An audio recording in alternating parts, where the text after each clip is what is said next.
یہ علی شہزاد ہیں، یہ چیچا وطنی سے ان کا تعلق ہے، ان کا سوال موصول ہوا ہے۔ یہ کہہ رہے ہیں تکبیر تشریق سے کیا مراد ہے اور یہ کب پڑھی جاتی ہے، اور اگر کسی کو تکبیر تشریق یاد نہ ہو تو ایسے شخص کے بارے میں کیا حکم ہے؟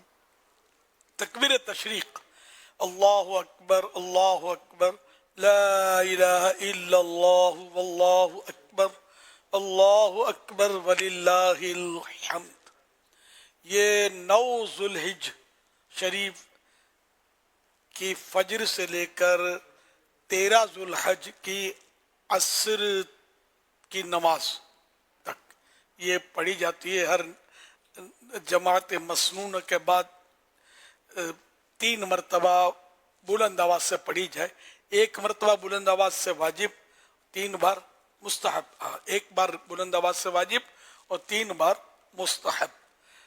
اور کسی نے بغیر جماعت کے نماز پڑھی ہے فرض کے بعد، تو اس کے لیے واجب نہیں ہے لیکن مستحب ہے کہ یہ بھی پڑھ لے 3 بار تکبیر تشریق۔ اسی طرح اسلامی بہنیں بھی اپنے گھر میں فرضوں کے بعد تکبیر تشریق پڑھ لیں۔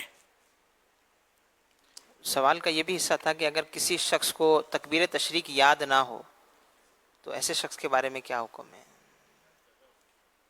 یاد تو ظاہر کرنی چاہیے،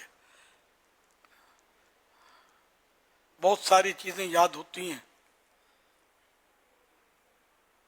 تو یاد بھی کرنا چاہیے۔ اب جیسے وہ چھینک میں کسی نے الحمدللہ کہا، سنت ہے کہ کہے، تو سننے والے پر واجب ہو گیا کہ یار رحمک اللہ کہے۔ اب بولو یاد اس کو آتا نہیں ہے تو سیکھنا تو پڑے گا نا، سنا ہی پہلی بار ہوگا بعضوں نے۔ یرحمک اللہ لکھا ہوا اپنے بہار شریف میں لکھا ہوا، کئی کتابوں میں ملے گا، اپنے اسلامی بھائیوں سے سیکھ لیں، واجب ہے۔ التحیات تو پڑھنا واجب ہے نماز میں، بیٹھ کر جو پڑھتے ہیں سیکھنی تو پڑے گی نا۔ اور بھی بہت ساری چیزیں سیکھنے کی ہوتی ہیں، اور کوشش کریں، اور کوشش نہیں بلکہ پھرتی کریں، فوراً سیکھیں اس کو۔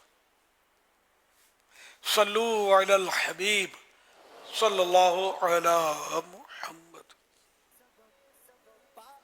میرا نام محمد آصف اتاری ہے۔ میرا امیر علیہ سنت سے سوال ہے کہ کیا حج کران میں پہلے عمرے کے بعد دوسرا عمرہ حج سے پہلے کیا جا سکتا ہے؟ جواب ارشاد فرما دیجیے۔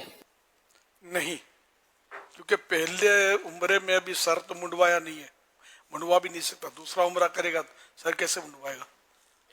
ہاں، احرام بھی نہیں باندھ سکے گا، احرام بھی اس کا حج کا جاری ہے نا، کیونکہ اس نے عمرہ اور حج دونوں کا احرام اکٹھا باندھا ہوا ہے، تو احرام پر احرام نہیں باندھ سکتے نا، تو یہ عمرہ نہیں کر سکتا۔ صلو علی الحبیب صلی اللہ علیہ وسلم۔